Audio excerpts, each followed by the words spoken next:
brought to you by Bank of Maharashtra. Bank of Maharashtra ने अपने home loan पर ब्याज दर घटाकर अब कर दिया है केवल 8.35%, वो भी 0 प्रोसेसिंग फी पर। नमस्कार, मेरा नाम है उपासना और आप लल्लन टॉप पर देख रहे हैं हमारी खास सीरीज 24 का बजट। इस सीरीज में हम बजट से जुड़े कुछ महत्वपूर्ण पहलुओं और घटनाओं की बात कर रहे हैं, मसलन कि अंतरिम बजट क्या होता है, आज़ादी से पहले के बजट का इतिहास और आज़ाद भारत के शुरुआती कुछ बजटों के बारे में। सीरीज के छठे एपिसोड में हम बात करेंगे उदारीकरण के दौर की, उस दौरान पेश हुए बजट और उनके जरिए हुए कुछ ज़रूरी बदलावों की। जून 1991 पीएम नरसिम्हा राव प्रधानमंत्री बने थे और मनमोहन सिंह उनके वित्त मंत्री। बजट आने में अभी देरी थी, मगर इस जोड़ी ने बदलावों के लिए बजट तक का इंतजार नहीं किया।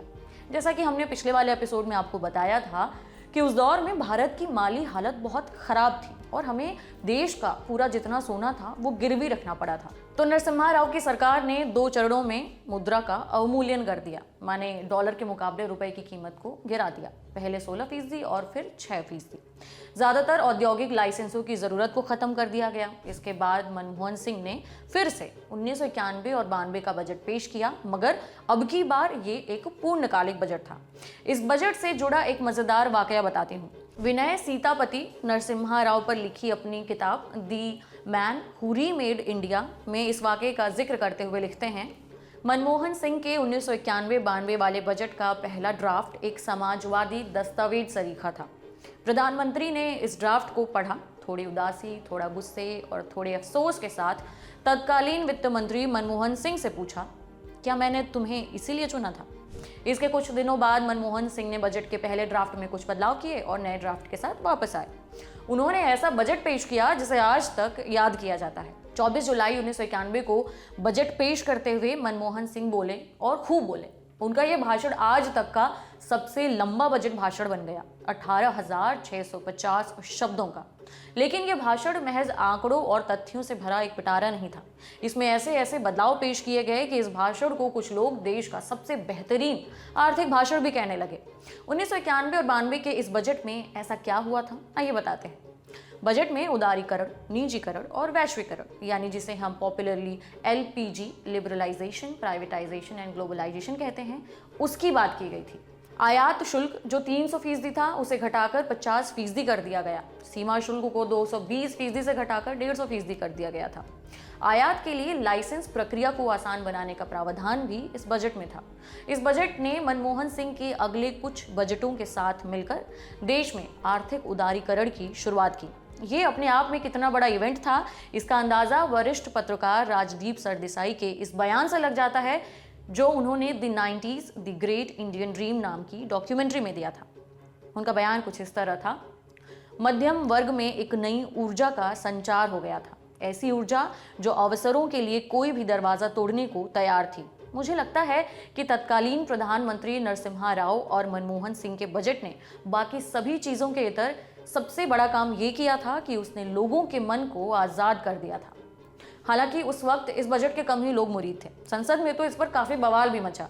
कम्युनिस्ट से लेकर भाजपा तक सब इसके विरोध में शामिल थे। पूर्व प्रधानमंत्री चंद्रशेखर तो ये भी बोल गए, ऐसे ही ईस्ट इंडिया कंपनी भी भारत आई थी और आखिर में देश गुलाम हो गया। उनके इस बयान पर प्रधानमंत्री PV नरसिम्हा राव ने बीच में टोका और कहा, चंद्रशेखर जी, मैंने तो आपके आदमी यानी मनमोहन सिंह को ही वित्त मंत्री बनाया है, फिर आप क्यों आलोचना कर रहे हैं?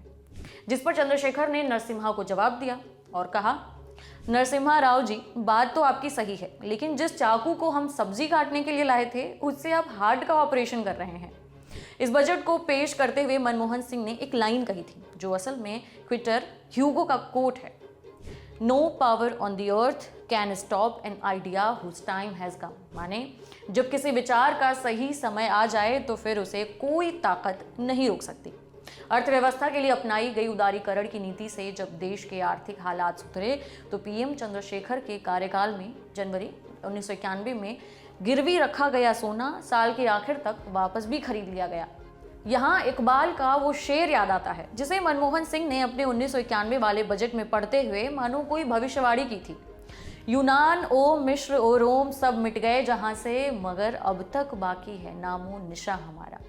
ओपन मैगजीन अपने एक आर्टिकल में 1991 और उससे पहले के कुछ बजटों की समीक्षा करते हुए लिखती है, देश में जितने बड़े संकट आए वो हर कमाल के बजट के लिए एक आवश्यक और पर्याप्त शर्त बने। संकट चाहे राजनीतिक रहा हो या आर्थिक या फिर जैसा कि ज्यादातर मामलों में था, दोनों का मिश्रण।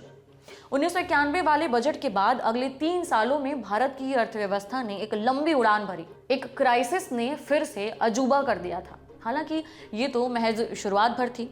अगले एपिसोड में हम जानेंगे कि मनमोहन सिंह के बजट ने किस तरह आगे के वित्त मंत्रियों माने पी चिदम्बरम, यशवंत सिन्हा और अरुण जेटली के हिस्से भी ऐतिहासिक बजट लाने का रास्ता खोल दिया।